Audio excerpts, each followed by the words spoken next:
Math is a science of patterns और ऐसे ही एक पैटर्न हमें नेचर से लेकर architecture, computer algorithm, even in flowers में भी देखने को मिलती है। ये सारी चीज़ें एक ही नंबर ऑफ सीरीज को फॉलो करती है जिन्हें फिबोनाची सीरीज कहा जाता है। आखिर इस सीरीज में इतना तो क्या खास है कि नेचर से लेकर यूनिवर्स इटसेल्फ इस सीरीज को फॉलो करता है। आइए आज की इस वीडियो में इसके बारे में डिटेल में जानते हैं। अगर हमने पाइनएप्पल के कोन पर स्पाइरल्स देखे होंगे या सूरजमुखी के फूल पर हमने स्पाइरल्स देखे होंगे। The person we call Fibonacci was actually named Leonardo of Pisa, and these numbers appear in his book Liber Abaci.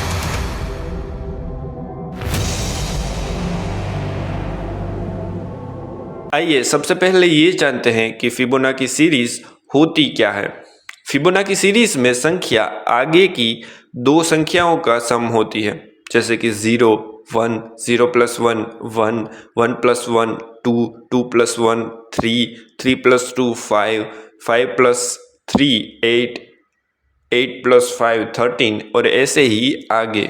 इस सीक्वेंस को इंडिया में गणितज्ञ पिंगल ने इंट्रोड्यूस करवाया था और वेस्टर्न कंट्रीज में वहाँ के मैथमेटिशियंस लियोनार्डो पिसा, जिन्हें फिबोनाची के नाम से भी जाना जाता था, उन्होंने इस सीक्वेंस को वेस्ट में इंट्रोड्यूस किया था।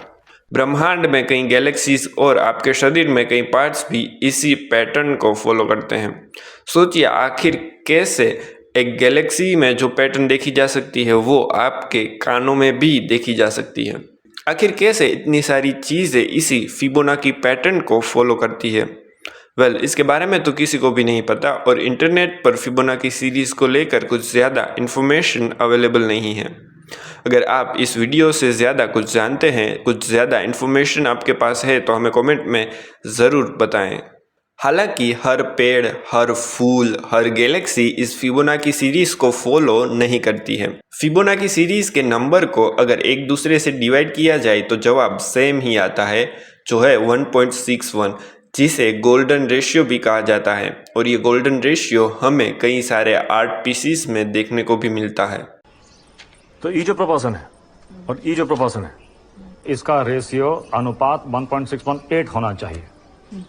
दुनिया में जितना भी ब्यूटी का चीज है ना, फूल, पौधा, तितली, शंख, उस सब का रेशियो ई आता है 1.618। बड़ा फैंटास्टिक चीज है एकदम। और ई है तुमरा 1.2। लेकिन इस बात का पता नहीं है कि इन आर्ट पीसीस को इसी तरह बनाया गया है इंटेंशनली या फिर ये एक कोइंसिडेंस है। हालांकि कई लोगों का ऐसा मानना है कि फिबोनाची सीरीज हाईली ओवररेटेड है, लेकिन इस सीरीज का उपयोग कंप्यूटर एल्गोरिथम और ऑडियो कंप्रेसिंग में तो होता ही है। फिबोनाची सीरीज को लेकर आपका क्या ओपिनियन है, हमें कमेंट में ज़रूर बताएं और ऐसी ही और वीडियोस के लिए हमारे चैनल को ज़रूर से सब्सक्राइब कीजिएगा।